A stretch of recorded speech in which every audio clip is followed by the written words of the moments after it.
Bahay at bodega sa Zamboanga City nasunog.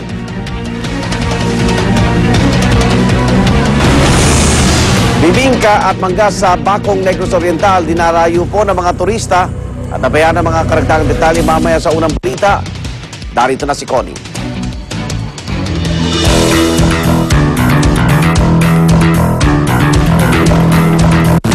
Mga kapuso, naagrabyado na ba kayo mga kababayan nating magbababoy o yung mga hog racer? Nagbabanta na kasi sila ng pork holiday o pansamantalang di pagsusupply ng karne sa mga palengke.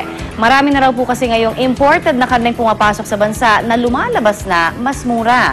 May basihan nga ba ang pagkakaroon ng pork holiday at paano tinutugunan ng pamahalaan ang hinaing ng mga hog racer? Yan po ang pag-uusapan natin kasama si Professor Winnie Monsoy. Good morning, Tito Winnie. Good morning, Connie. Good morning, mga kapuso.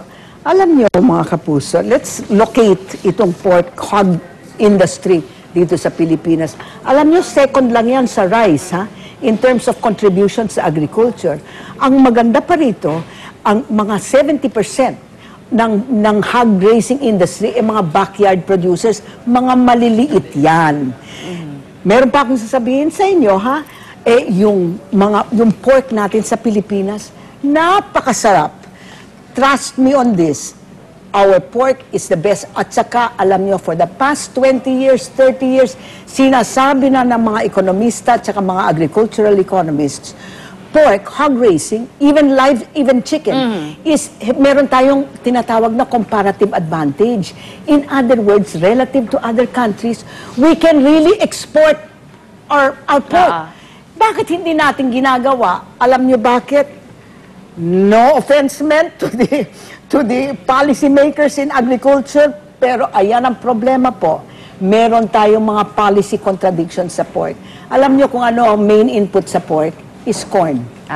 And corn, may 65% tariff sa corn. Hindi tayo nakaka-import ng corn. Mas mura, alam nyo, mas mura mag-import ng corn from Taiwan or from San Francisco than it is to bring it from South Cotabato here to Manila, all right, or to Luzon. Yes. So what is happening? Tumataas ang input costs ng mga hog producers. Yung mga maliliit, ha, kasi yung mga malalaki, meron na silang mga mills, they can do it with wheat instead of corn.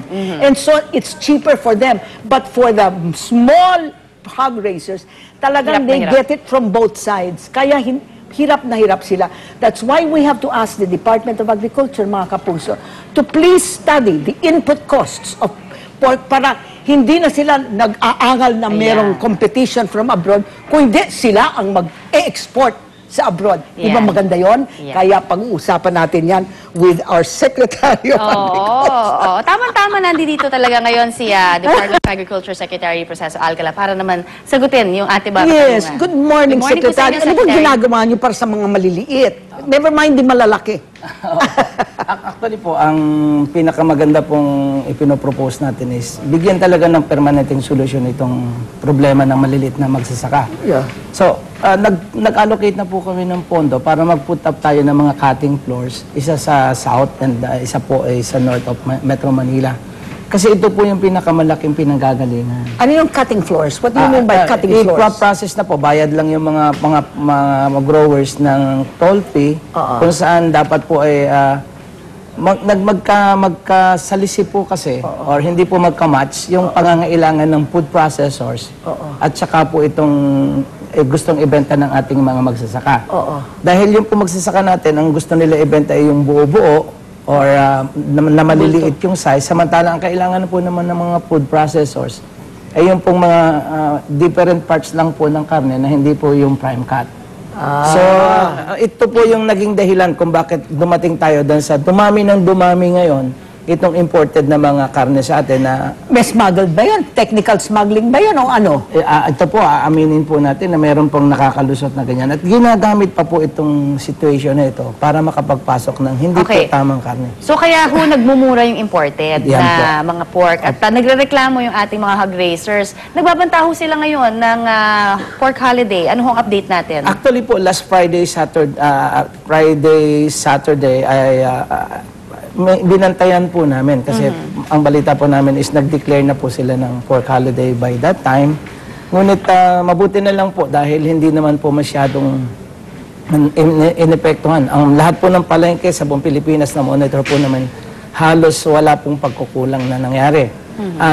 May slight na naging change po from yun sa pick-up price sa farm gate from 96 to 99. Tumaas po ng contest. That's better para doon sa pork, doon po sa mga swine growers po natin. Oo. So may problema kayo sa ang problema nyo sa swine. In other words, it is the malalaki na nagko-complain because yung sinasabi nyo, the farm gate prices increased. So the small ones are not affected. It's the big ones that are affected by the competition. Ganun ba yun? Actually lang, mas buo po kasi yung malalaki. Kaya sila yung nakakaroon ng boses. Pero alam nyo, Secretary, talaga ha, ever since I was a student of economics, that problem of the Philippines na the potential for us to be able to export our pork and our chicken abroad is being reduced kasi because of the price of corn. Sinasabi nila, pinoprotektahan natin yung corn farmers, pero alam naman ng Secretary yung ating corn farmers, most of our corn farmers do not grow for the market. For our small farmers, do not grow for the market, they grow for themselves. Kaya, sino ang naapekto? Yung mga tinatawag natin na Makati farmers. Yung mga malalaki. So let us do this. Let us at least mga Secretary naman, can you please ask them to study it? The price of inputs of corn. May solusyon po tayo, ma'am, na ginagawa. Dito po papasok yung mga grains terminal na under negotiations po ngayon. Naku, NFA! Hindi po. Ma'am, hindi po NFA. Actually, private sectors po are being invited na maglagay ng mga grains terminal. If ever na hindi po, ang gobyerno po ay nag-i-intervene. And will that reduce the price of corn, Secretary? Opo, ma'am. Una po yung handling charge, hindi na po isasako-sako natin, isasakay, tapos ito po, bulk carrier na po ang magdadala. Tama po kayo sinasabi niyo, ma'am, yung pong cost to transport, yung pong corn from Mindanao to Luzon, mas mahal pa po kaysa sa from Mindanao to Singapore. Talaga?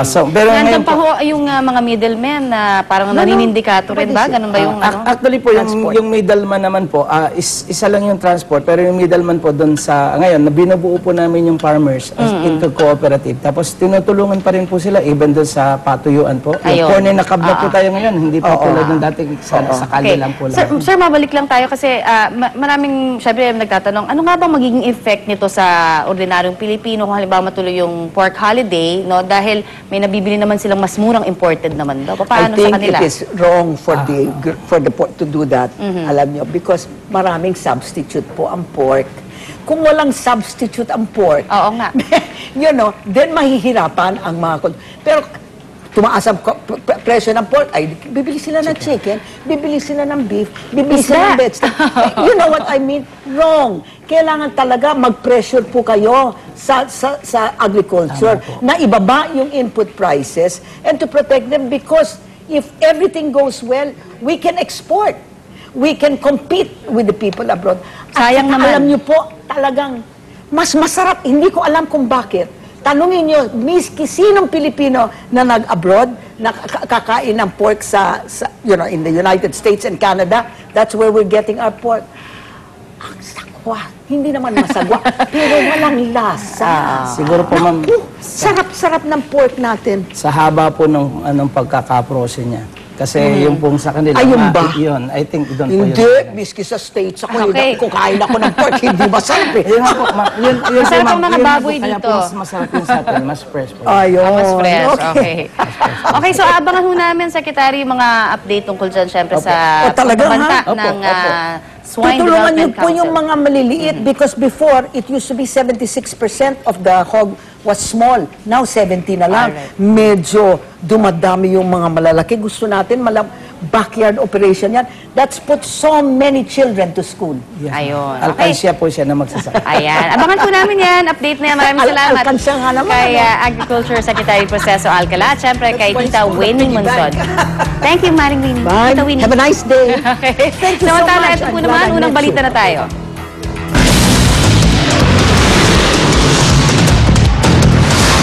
Ang mga unang balita sa umagang ito.